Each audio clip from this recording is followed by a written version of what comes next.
안녕하십니까 여러분. 오늘 동물등록제 안착을 위한 토론의 발제를 맡은 동물복지표준협회 최영민입니다. 만나서 반갑습니다.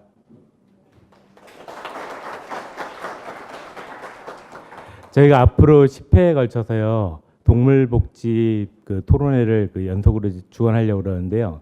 이 안에는 이제 여러 가지 걸 담으려고 합니다. 어떤 동물이 태어나서 죽을 때까지 전체 과정에서 보면요, 맨 처음에 번식이 있고요, 그 다음에 분양이 있습니다. 그 다음에 좀 이따 등록을 해야 되고요. 그 다음에 살아가면서 병원에 다니거나 어떤 보험이라든지 뭐 어떤 택시 문제라든지 이런 법적 문제가 생길 거고요. 그 다음에 이제 마지막에 죽었을 때 장묘업이라든지 사망 신고라든지 이런 것들이 지금 전반적으로 잘 아시겠지만 부족한 면이 아직도 많습니다. 미흡한 점이 많고, 그렇기 때문에 이러한 점들에 대해서 차차 저희가 개선점이나 이런 거를 제시하면서 저희가 좀 더 앞으로 나갈 수 있도록 많은 노력을 하겠습니다. 물론 저희만 해서 되는 건 아니고요. 많은 여러분들이 서로 도와주시고 합심해야 앞으로 나갈 수 있다고 저는 생각합니다. 그럼 오늘의 주제에 대해서 이제 시작하도록 하겠습니다. 우리나라의 동물 등록제에 대해서 이제 말씀을 드리겠는데요. 우리나라의 동물 등록제는 2008년도 10월에 경기도에서 시범 사업이 시작이 됐어요. 그 다음에 2013년에 인구 10만의 시군을 대상으로 시작이 됐고요. 그 다음에 2014년 7월부터 10만 이하의 시군에까지 확대 지금 되고 있습니다. 지금 시험 운행부터 시작하면요, 다음 달이면 이제 9년이 되고요. 본격적으로 시행한 지 이제 한 3년 정도가 지나고 있습니다. 현재 동물등록제는 동물보호법 제12조에 의거해서 시행이 되고 있는데요. 3년이 지난 현재 저희가 동물등록제의 의의가 어떤지 한번 되짚어 봐야 될 시점이 된 것 같고요.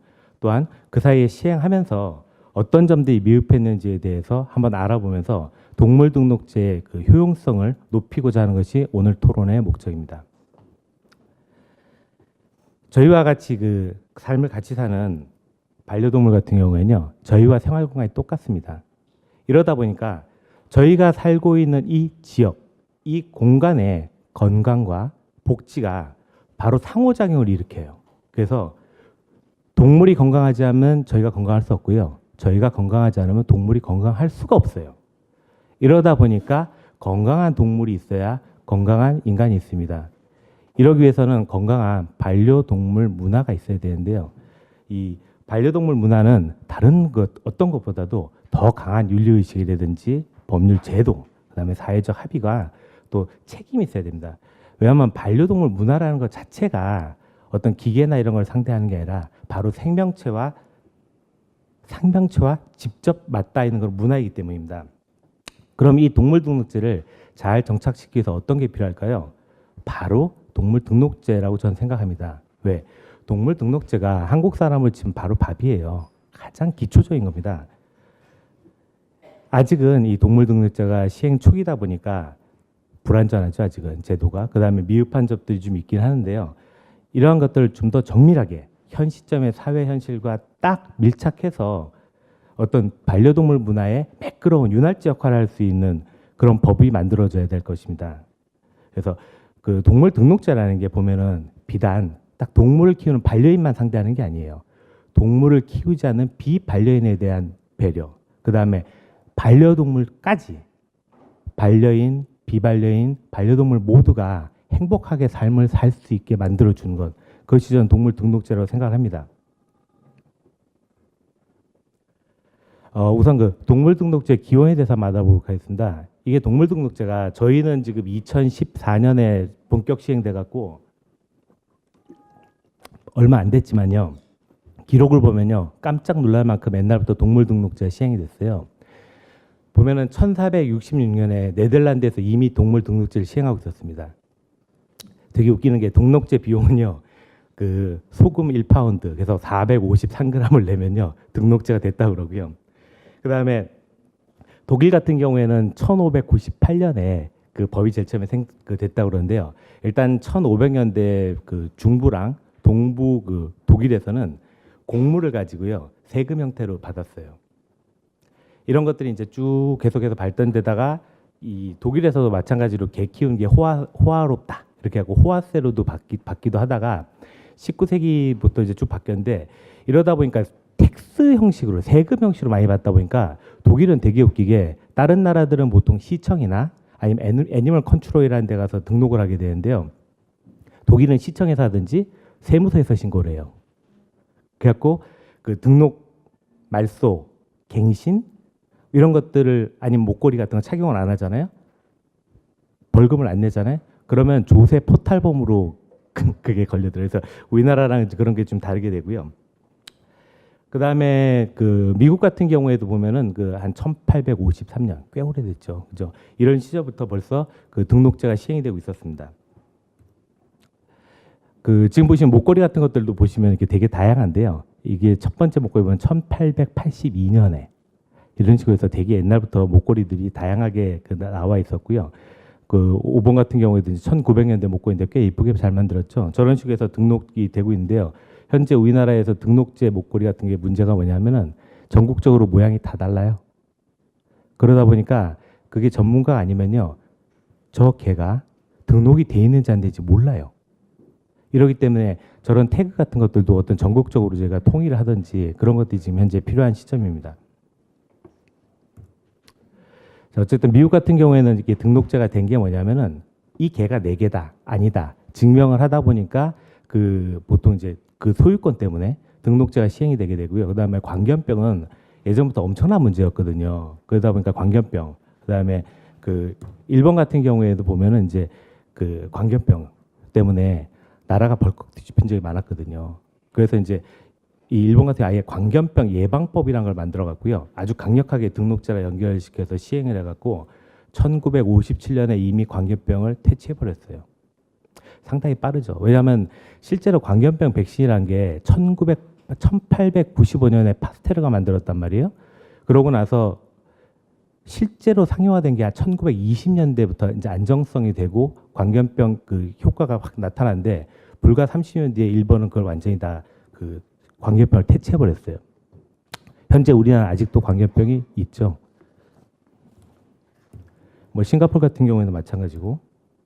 그래서 이런 식으로 등록제들이 옛날부터 그 옛날에 뭐 전산 시스템이 없었으니까 이런 식으로 이제 등록이 되고 있었습니다. 자, 그러면 이렇게 등록은 하는데 그러면 등록을 왜 해야 되냐에 대해서 이제 저희가 지금 생각을 해봐야 될 거 아니에요. 그래서 보통 이 동물에 의해서 문제가 생긴단 말이에요. 등록제라는 게 그런 걸 이제 피하기 위해서 만든 건데 그 WHO에서 보통 얘기하는 건 뭐냐면 일단 등록해라. 신원 확인하고 법안을 만들어라. 이것들이 동물에 대한 문제를 해결하는 WHO에서 권장하는 사항입니다. 보통 이 등록제가 어떠한 효과가 있느냐. 효과가 있어야 보통 이걸 할 거 아니에요. 지금 보시면 알겠지만 첫 번째가 광견병의 확산과 방지. 두 번째가 잃어버리면은 당연히 잘 찾아주는 것. 세 번째가 주요 목적 중에 하나가 맹견 관리가 들어가요. 왜냐하면 옛날부터 개들은 사람을 많이 물었고요. 지금도 여전히 많이 뭅니다. 많은 교육을 했지만 그럼에도 불구하고 무는 비율이 줄진 잘 않아요. 어찌됐건 이렇게 있고요. 그 다음에 네 번째로 뭐냐면 이 등록제를 통해서 국가에서 데이터를 얻어요. 왜? 데이터가 없으면요. 아무 일도 할 수가 없어요. 자, 보통 이 등록제에서 광견병부터 이제 일단 얘기를 하다 보면요. 대부분의 등록제가 시작되는 게 이제 광견병 때문에 시작이 되는데 아시겠지만 광견병은요. 바이러스성 질환으로서 인류가 죽는 원인 탑 10 중에 하나예요. 지금도 여전히. 해마다 5만 9천 명이 죽고요. 지금도 지구상 어딘가는 10분마다 한 명씩 죽습니다. 매일 160명씩 죽어요. 광견병 때문에. 거기다가 주로 죽는 지역은요. 아시아, 아프리카에 집중돼 있어요. 5만 9천 명 중에요. 한 3만 1,000명 정도가 아시아에서 죽어요. 물론 그 중에 2만 명은 또 인도에서 죽죠. 인도는 좀 그 법을 잘못 만들었고 2001년에 모든 개를 안락사 금지시켜 버렸어요. 근데 이제 보통 시체나 이런 걸 먹는 그 독수리들이 진통제가 있는데 그 진통제 거기에 이제 중독이 되고요. 인도의 그 독수리들이 씨가 말랐어요. 덕분에 개들이 그 죽은 시체를 먹다가 광견병이 막 퍼져갖고 인도는 좀 그렇게 돼 있고요. 어찌됐건 광견병은 분명히 예방할 수 있는 질환인데 지금도 현존하고 있습니다. 한국도 마찬가지예요. 분명히 예방할 수 있는데 아직 잘 못하고 있어요. 광견병 정말 무섭죠. 왜냐하면 이 광견병이라는 게 그 언제부터 있었냐? 바빌로니아부터 있었어요. 기원 BC 2400년 전에도 광견병에 걸려갖고 마을이 뭐 쑥대밭이 되고 이런 게 기록이 나와 있을 정도로 광견병은 인류를 되게 무섭게 만드는 질환인데요. 사실 뭐 해결할 방안이 없죠. 저 그림에 나온 지금 저 물린진 저분도 광견병 걸린 거지. 그죠? 뭐 목숨은 어떻게 될지 모르지만 그래서 파스테르가 1885년에 광견병 백신 만들기 전까지는 인류는 속절없이 다 당했어요. 이게 어떤 일이 벌어졌냐면은 1차 산업혁명이 1880년부터 1890년에 피크를 향해 가고 있었을 때 영국에서 대도시로 사람이 다 모였어요. 그런데 1880에서 1890년이요. 광견병 백신이 없었을 때예요. 대도시에는 미친 개들이 막 돌아다니고요. 사람도 막 모여 있고요. 위생 환경은 너무 나빴고 이러다 보니까 광견병을 어떻게 좀 처리를 해야 되겠는데 이러다 보니까 등록제가 나왔는데요. 1871년에 영국에서 등록제가 나왔는데 섹션이 3개로 나눠졌어요. 좀 뭐 별로 길진 않아요. 이게 법 전체가 답니다. 섹션 3개인데 첫 번째 섹션은 뭐냐면 유기견에 대한 섹션, 두 번째가 위험한 개들, 세 번째가 광견병. 즉 동물의 등록제에 근간이 되는 가장 중요한 3가지 요소들이 이 안에 다 들어가 있었어요. 광견병, 위험한 개들, 그 다음에 유기견. 이것들이 바로 그 동물 등록제의 가장 근간이 되는 그 3가지 법인데요. 우리나라는 그 중에 딱 하나만 있어요. 유기동물 보호. 두 번째가 뭐냐면 바로 위험한 개들인데 이 위험한 개들은요, 무는 개들입니다. 지금도 뭐 맹견보호나 이런 것들이 그 보호법이 나오고 있지만 이게 등록제랑 연결이 안 돼 있어요. 등록제 연결이 안 돼 있으면요, 어느 위험한 개가 어느 집에 있고 어디에 있는지 몰라요. 그죠? 그걸 알아야 될 거 아니에요. 그렇기 때문에 등록제가 그 맹견이랑 같이 연결이 돼야 되는데요. 로마 시절부터 너무 이게 문제가 되니까 무는 개들이 많다 보니까 로마 시절에 사람을 물면 그 주인이 손해배상을 해야 된다는 법이 로마 시절부터 법이 있었어요. 키케로 시절부터 있었대는데 키케로가 누구냐면은 시저랑 같이 있던 사람이에요. 옥타비아누스랑 뭐 이렇게 뭐 있었던 그 시절에도 이미 그 법이 있었던 거죠. 그러고 뭐 이제 개들이 위험한 개들이 워낙 많다 보니까 1800년대, 1870년대부터 벌써 위험한 개들에서 맹견 그 보호법들이 그때부터 이미 있었죠. 우린 지금 제정 중이죠. 그래서 우리나라가 지금 법적으로 꽤 늦다고 보시면 되죠. 몇백 년 차이 난다고 보시면 될 것 같아요. 그 다음에 등록제 첫 번째 광견병 얘기 끝났고요. 그 다음에 위험한 개 얘기 나왔습니다. 세 번째가 잃어버린 개들을 찾는 건데요. 잃어버린 개들을 찾는 거는 사실은 초기 동물 등록제는 없었죠. 왜? 인류가 개와의 입장이 확 바뀐 게 언제냐면 18세기예요. 18세기부터 갑자기 개는 되게 헌신적이고 사람에게 충성을 다하고 그 다음에 사람보다 더 믿을 만하다. 즉 노예나 시종보다 더 믿을 만한 게 개다. 라는 인식이 18세기부터 퍼져갖고 지금 현재까지 오고 있어요. 지금 현재 그 수의사들 붐이 일어났다는 게 미국 같은 경우 1960년대부터 일어났고요. 지금 아시아에서 펫붐이 일어난 게 한 1980년대 말부터 펫붐이 일어나서 90년대부터 펫붐이 일어났고 쭉 올라가고 있어서 일본 같은 경우에는 지금 아기 숫자보다 개 숫자가 더 많죠. 이런 식으로 되는데 하여간에 이게 18세기부터 이어져서 그때까지는요, 개들이 애완인 개들이 거의 없었어요. 거의 모든 개들이 직업이 있었어요. 하다못해 수레를 돌리든지 뭐 여러 가지 일들을 하고 플란다스에게 이런 거 아시죠? 맨날 우유 끌고 다니고 거의 모든 개들이 직업이 있었는데 현재 모든 개들은 거의 직업이 없죠. 그죠? 무직자인데 막 아무것도 많이 줘요. 정말 사람이 그랬으면은 뺨맞이인데 남의 밥상 올라와서 밥 뺏어 먹고도 멀쩡하게 있고 고기도 입에 있던 것도 뺏어 먹고 그래도 잘 살아요. 어찌됐건 이렇게 변화가 된 게 바로 18세기인데 이때부터 상호 유대 관계가 강해지면서 개를 잃어버리면 찾아야 되는 거예요. 왜? 되게 소중하니까. 이러다 보니까 이제 벽보나 이런 데 보면 바로 잃어버린 개를 찾습니다. 이런 것들이 많이 붙어 있게 되는데요. 현재 우리나라의 유기견 동물 등록제는 바로 요거를 위해서 지금 만들어져 있는 건데 지금 제가 이렇게 볼 때는 그 여러분들이 개 잃어버리고 나서 벽보 같은 거 붙이시는데 방을 붙이신다고 그러죠. 근데 저는 보면은 이게 과연 효과가 많을까에 대해서 궁금해요. 왜냐하면 이게 미국 통계인데 보시면은 보통 개가 태어나서 3마리 중에 1마리 길을 잃어버려요. 한 번쯤은. 근데 이 개가 평균 이동하는 거리가요. 4.828km예요. 사람이 1시간 동안 걷는 속도가 얼마냐면 시속 4km입니다. 그러니까 여러분들이 최소한 방을 붙이려면요. 1시간 거리 안에는 방을 붙이셔야 돼요. 왜? 개가 그만큼 돌아다니니까. 더 절망스러운 건 뭐냐면요. 32%의 개는요. 16.09km, 거의 17km를 돌아다니다가 주인한테 돌아와요. 16km면요. 4, 4, 16, 4시간을 걸어야 되는데요. 4시간이 얼마나 큰지 아세요? 제가 지도를 한번 보여드릴게요. 시청에서 개를 잃어버리잖아요. 가뿐하게 반경 8km를 잡으면요. 하남 스타필드 전이에요. 시청에서 거기까지 걸어가셔야 돼요. 잃어버린 게 30%는 거기까지 걸어가요. 그래서 주인한테 돌아와요. 서쪽으로 가면요. 광명시를 넘어요. 시청에서. 이래야 개를 찾아요. 여러분, 등록제가 돼 있어야 될까요? 안 될까요? 주인분들이 방 붙여서 못 찾아요. 그렇기 때문에 전국적으로 등록제가 안 돼 있으면요. 잃어버린 게 찾기가 되게 힘들어요. 그게 실제적인 현실이에요. 자, 주요 목적들은 광견병 예방, 위험한 개 예방, 그 다음에 유기견들이 주인에게 빨리 돌아갈 수 있게 하는 것이 동물 등록제의 3대 목표고요. 이 외에 또 뭐가 있냐면 동물에 대한 국가 정책을 입안할 때 기초 데이터베이스예요.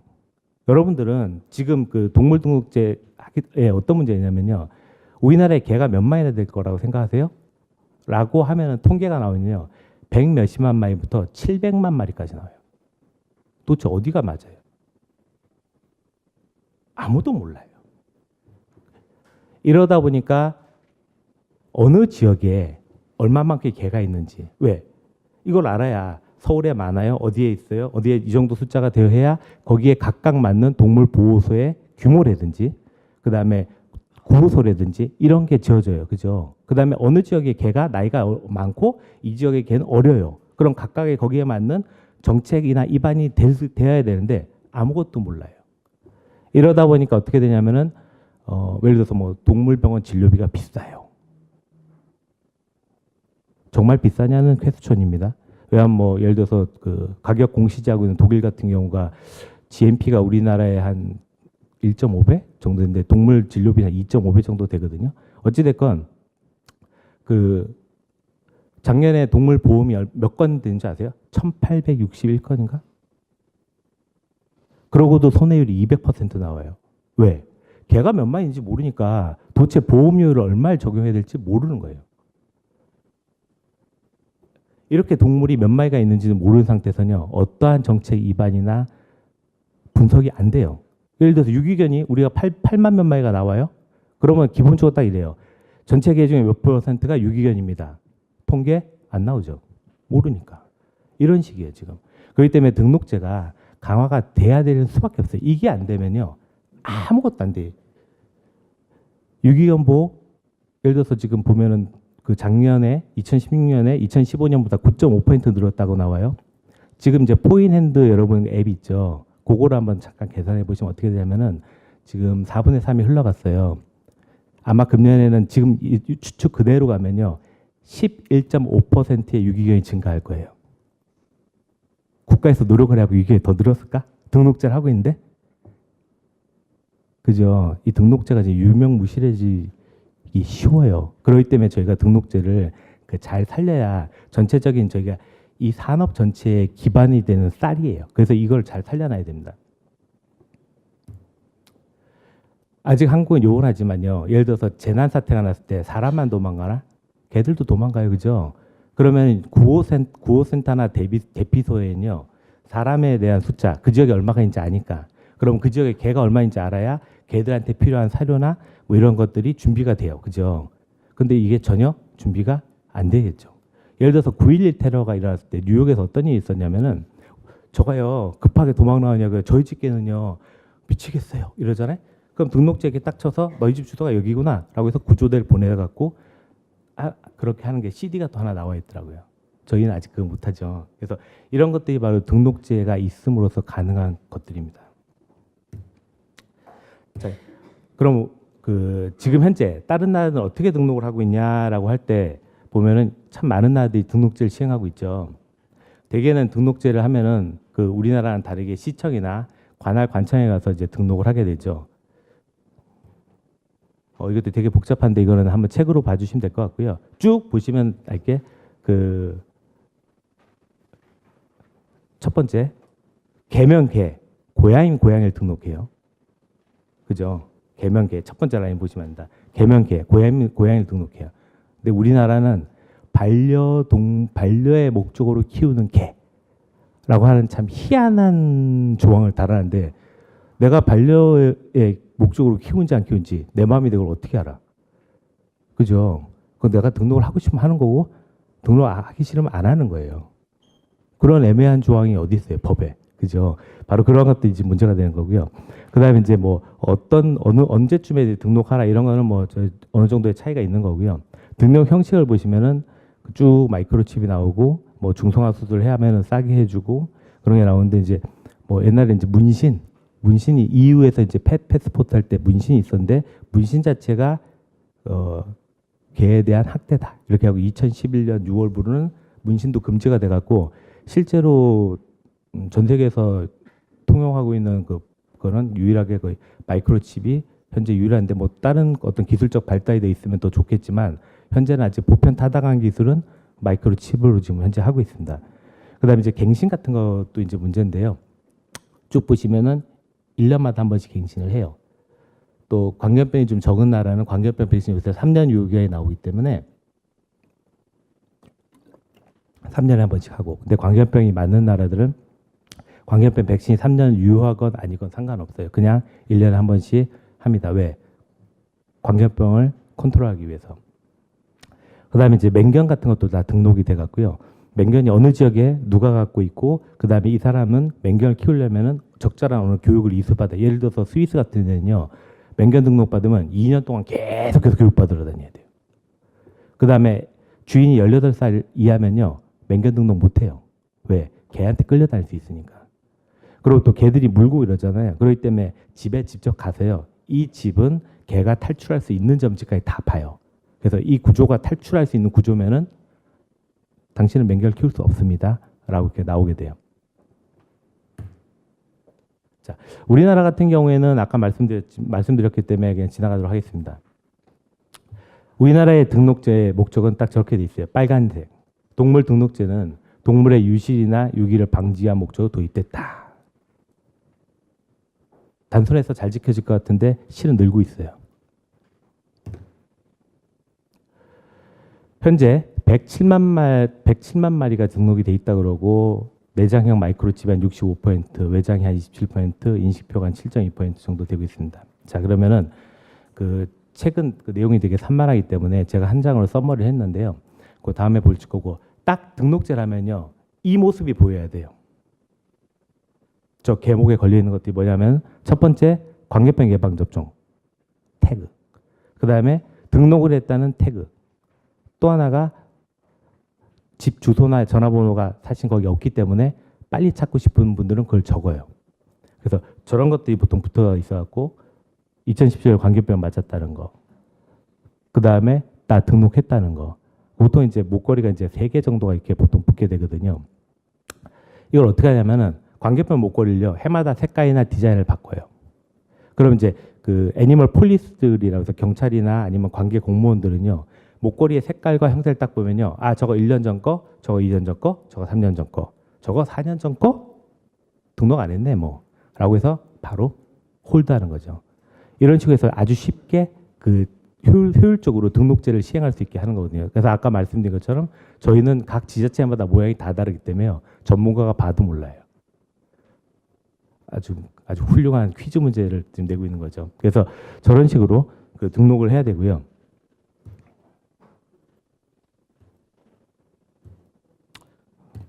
우리나라 등록제 같은 경우 보시면 이제 그 목걸이, 그 저 카드 같은 거 보면 얼굴이 없어요. 예를 들어서 이제 DNA로 보통 이제 등록하는 거 좋은 방법이죠. 가격만 다운되면은. 근데 문제는 DNA는요, 이게 등록이 돼 있어도 이 구강에서 이렇게 세포를 이렇게 긁거나 이렇게 해서 좀 봐야 되는데 모든 들어온 게를 다 긁어서 하면요, 돈으로 해결이 안 돼요. 비싸기 때문에 현재는. 그래서 등록된 그래서 보고 얘가 얘랑 비슷해요라고 해서 이제 보통 이제 그 DNA 검사를 할 수 있게 되는데 사진이 없어요. 우리나라 등록증에는 불가능한 거죠. 그래서 그런 것들 사진이나 이런 것도 좀 약간 첨가가 돼야 돼서 그 지금 제가 우리나라 등록제에서 미흡한 점들을 그냥 표로 한번 정리를 해봤어요. 첫 번째가 뭐냐면은 동물 등록제의 목적을 유기동물 방지에다 뒀단 말이에요. 아까 말씀드렸죠. 동물 등록제는 기본적으로 광견병, 위험한 게, 그 다음에 그 동물을 빨리 주인에게 보내주는 거, 그 다음에 국가의 정책 수립을 위한 데이터베이스 확보. 이게 주요 4대, 5대 목표 중에 하나거든요. 근데 그 중에서 딱 하나 하고 있어요. 유기적으로 연동이 안 되기 때문에 그 유기동물 보호한다는 이것도 잘 안 되는 거죠. 왜? 딴 거랑 같이 맞춰서 연계가 돼야 돼서 돌아가야 되는데 지금 톱니가 다 빠져 있으니까 이게 안 돌아가는 거예요. 예를 들어서 첫 번째로 유기동물 방지의 목적을 뒀대는데 광견병을 안 해요. 광견병을 하면은 광견병법은요 뭐냐면은 강제로 하게 돼 있어요. 3번 안 하잖아요. 벌금만 500만 원이고요. 광견병 안 한 개가 돌아다니면요 잡아서 그냥 갖고 올 수 있고요. 그 다음에 안락사도 지킬 수 있어요. 심지어는 그 일본법을 따라서 법은 되게 세요. 하지만 아무도 안 지켜요. 그래서 이 등록제와 동물 그 광견병, 전염병 예방법 두 개를 결합을 시키면요 따로 예산을 들이지 않거나 복잡하지 않게도 이 등록제에 그걸 또 많이 올릴 수가 있어요. 그래서 이런 이런 것들이 되게 필요하게 될 거고요. 그 다음에 등록제가 또 문제가 뭐냐면 등록은 하고 갱신을 안 해요. 지금 시범 사업이 된 지 9년 됐고요. 본격적으로 시행한 지 3년 됐습니다. 그러면은 9년 전에 등록한 개들을 한번 생각해 보세요. 사실 이 등록 시스템에서 빠져나간 게 거의 없어요. 사망 신고한 개가 없거든요. 개들 수명이 15년이에요. 근데 등록을 한 지 9년 됐어요. 다 살아있을까요? 서류상으로는 다 살아있어요. 등록제에서 사망 신고를 반드시 하게 해야 돼요. 안 그러면 이 동물 등록제 3, 4년만 지나면요. 허수로 가득 차서 아무것도 없어요. 다 죽은 애들이 서류상으로 살아있는데요. 그래서 그렇기 때문에 갱신을 할 때 반드시 사망 신고를 해야 돼요. 그리고 또한 신고를 할 때는요. 사망 진단서가 있어야 돼요. 왜? 키우기 싫으면요. 그냥 우리 집 개 죽었어요 라고 해서 사망 신고해요. 유기나 똑같거든요. 우리가 저기 병원에서 사망 진단서 받죠. 그거랑 똑같이 동물병원에서 사망 진단서를 받아야 얘가 그냥 키우기 싫어서 버린 건지 버리고 죽었다고 거짓말 하는 건지 알 수가 있어요. 그죠? 그 때문에 이게 정확하게 사망 진단서 있어야 되고 아니면 뭐 장묘업하는 데 있잖아요. 그런 데서 화장할 때 죽었다는 증명서가 나가든지 그런 것들이 필요해요. 왜? 등록은 했는데 시작은 있었는데 끝이 없단 말이에요. 지금 현재 등록제 문제가 이겁니다. 그래서 그 시작과 끝을 만들어줘야 시스템이 종료가 되잖아요. 한 개체에 대해서. 그래서 그것이 지금 반드시 필요하게 될 거고요. 그 다음에 다른 모든 나라들이 다 광견병과 연결시켜서 해요. 왜? 광견병 접종은 계속 해야 되니까 등록을 하면서 계속해서 그걸로 1년마다 정보 업데이트가 돼요. 업데이트가 되는데 지금 현재 그게 안 되죠. 그래서 그걸 지금 해야 되고요. 그 다음에 그 동물 등록제 아까 말씀드렸지만 반려를 목적으로 키우는 개가 등록 대상인데 이건 정말 그 눈 가리고 아웅이죠. 그죠? 그렇기 때문에 다른 나라처럼 모든 개면 개, 모든 개면 개, 모든 고양이는 고양이. 아마도 등록제가 그 썸 도구에서 올 도구로 일단 바뀌어야 될 것 같고요. 그 다음에 이제 쭉 하다 보면 이제 개보다 고양이가 더 많아져요. 어느 시점에서는. 그럼 이제 그때쯤 되면은 저희가 어떻게 하면 개와 고양이 숫자 비슷하다 그러면은 고양이는 등록하고 싶으면 하세요. 라고 강제는 아니지만 왜? 잃어버린 고양이를 찾기 쉬우니까. 고양이 같은 경우에는 개랑 다르게요. 그 돌아다니는 비율이 되게 높죠. 1년에 보통 20% 정도 잃어버려요. 통계적으로. 그래서 실제로 등록제가 더 많이 필요한 건 고양이예요. 20%가 없어지니까. 사라져. 왜냐면 많은 고양이들이 보면 이렇게 돌아다니다가 가끔 집에서 밥 먹고 돌아다니다가 밥 먹고 이런 고양이 많잖아요. 그거 다 없어지면 끝이거든요. 그래서 그 개와 고양이가 비슷해질 점에는 고양이도 등록을 해야 된다라고 등록을 하고 싶으면 하세요가 되고 개가 개보다 고양이가 많아진 시점에는요. 고양이 역시 등록 대상에 아마도 포함이 돼야 될 겁니다. 아까 말씀드린 것처럼 그 사망 신분서 등록 증명서인데 사망 증명서도 없으니까 이 부분에 대해서는 저희가 해야 돼요. 그래서 말소를 반드시 해야 되고요. 그 다음에 이게 죽은 원인을 찾아야죠. 이게 학대로 죽었는지 진짜 유기에서 죽었는지 이런 것들도 한번 확인해야 되거든요. 그래서 의심되는 경우에는 부검을 한다든지 해서 원인을 찾아야 될 겁니다. 그 다음에 등록 방법이 지금 저희가 되게 여러 개가 있는데 참 세계에서 특이한 나라 중에 하나죠, 저희가. 그래서 있는데 뭐 여러 가지 방송에 어떤 문제라든지 뭐 이런 것도 있어서 근데 좀 이따가 다시 다른 분들이 발표를 하게 될 거고요. 어찌됐건 실제로 몸 안에 있으면 어디 도망을 못 가기 때문에 찾을 수가 있어요. 근데 이게 몸 밖에 있으면은 사실은 다 없어지는 게 맞아요. 그렇기 때문에 그런 거에 대해서는 좀 더 논의가 돼 있어야 될 것 같고요.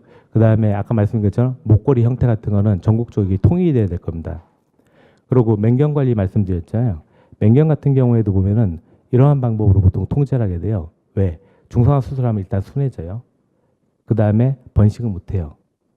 그 다음에 내가 맹경을 키울 때 뭘 조심해야 다른 사람에게 피해를 끼치지 않는구나라는 교육을 보통 받게 되죠. 그리고 이게 스위스에서는요, 모든 동물을 키우는 사람들이 다 받으라고 했는데 별 효과가 없다는 게 증명이 돼갖고 모든 국민이, 개를 키우는 국민이 교육을 받을 필요는 없다. 그러나 맹견을 키우는 사람들은 2년 동안 1년 해서 계속해서 교육받아야 된다라고 해서 지금 돼 있고요. 일단 맹견을 키울 경우에는 배상보험에 들어야 돼요. 이게 배상보험이요. BC 3세기에 로마 때부터 있었어요. 배상에 대해서 책임을 미리 돈 내놔. 근데 현재 아직 우리나라가 없어요. 21세기인데. 그렇기 때문에 이런 거에 대해서 배상보험에 대해서도 저희가 한번 생각을 해봐야 될 것 같고요. 그 다음에 당연히 나갈 때는 목줄이랑 입마개 같은 걸 해야 돼요. 네, 이게 다 위험한 건 아니란 말이에요. 어떤 개들은 뭐 핏부이지만 되게 순한 애들도 있어요. 모든 개가 예를 들어서 이제 전 세계적으로 이 품종은 위험해라고 해서 4개 품종을 묶는 나라들이 많고 거기에 잡종까지 묶어서 하이브리드된 품종을 해서 8개 품종을 묶는 나라도 되게 많고요. 또 어떤 나라들이나 뭐 네덜란드나 뭐 벨기에 이런 데서는 왜 특정 품종이 꼭 문다고 생각해? 실제로 무는 개에 대해서 우리가 위험하다고 해야 되지 않겠어? 라고 하면서 그런 품종에 대해서 물은 경력이 있는 개, 뭐 원아웃제, 투아웃제, 그다음에 쓰리아웃제 이런 식으로 해서 3번 물면은 안락사라든지 뭐 2번 물면 안락사라든지 이런 식으로 해서 이제 직접 물었을 경우에 하는 경우가 있고 그다음에 한 번이라도 물면 안 돼. 그래서 품종을 딱 무는 경우가 있고 그래서 맹견에 대해서 어떤 저희가 정의를 정할 때는 좀 더 많은 논의를 거쳐서 정해야 되지 않을까라고 생각이 듭니다. 아까 말씀드린 것처럼 광견병 같은 경우에는 저희가 있어요. 존재하고 2014년까지 있었고 지금 2013년에 사람한테는 2004년에 끝났지만요. 2013년에 10건 발생했어요. 그 동물끼리는. 그래서 10건 정도 발생했고 시와호 근처나 이런 데들은 보면은 갈대밭 다 싹 다 밀어버리는 바람에 갑자기 개들이 막 들끓게 돼갖고 이렇게 됐죠. 갈 데가 없어갖고.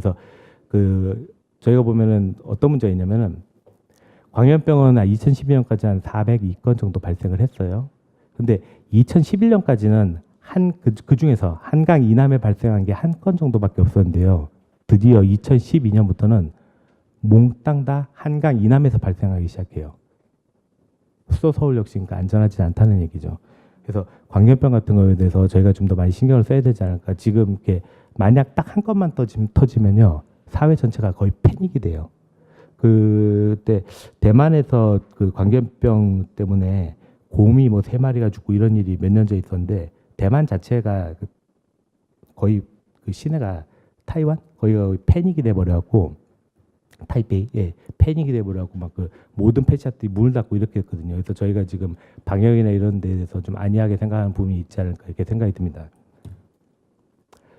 자, 어찌됐건 그 동물 등록제라는 건요. 첫 번째가 광견병, 두 번째 위험한 게, 세 번째 그 주인을 빨리 찾아주기 위한 것들이고, 그다음에 국가 정책에 대해서 어떤 기초 데이터베이스를 얻기 위한 것인데, 지금 현재 저희는 유기동물 보호에만 집중이 돼 있는데 이게 나머지들이 빠져 있으니까 이게 잘 이렇게 돌아가지 않습니다. 그래서 아까 말씀드린 것처럼 등록은 했는데 사망 신고가 없다든지 바로 이런 것들은 저희가 좀 바꿔야 되지 않을까라고 생각이 들고요. 그다음에 지금 보면은 그 다른 나라들은 다 보면은 시청에서든지 관할 관청에서 등록을 하게 돼 있어요.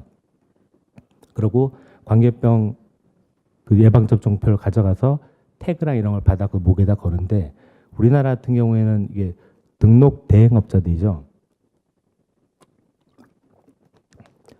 한테 이렇게 맡겨지니까 딱 뭐냐면 동물 보호 관리 시스템, 전산 시스템 하나밖에 없어요. 이게 그래서 업무가 효율적으로 되지 않습니다. 그렇기 때문에 어떤 이거를 통합하는 하나의 그 헤드쿼터가 있어야 될 거라고 지금 생각합니다. 이것으로 저기 등록제에 대한 얘기를 말씀을 다 마쳤고요. 그 또 궁금한 거 있으면 질문해 주시면 감사하겠습니다. 네. 질문은 나중에 한다 그럽니다. 죄송합니다. 그 어쨌든 저 부족한 점 많았지만요. 그 저희가 뭐 나름 그 준비한 건데 뭐 미흡한 점도 있고 그럴 겁니다. 그래서 좀 잘 봐주시면 감사하겠습니다. 고맙습니다.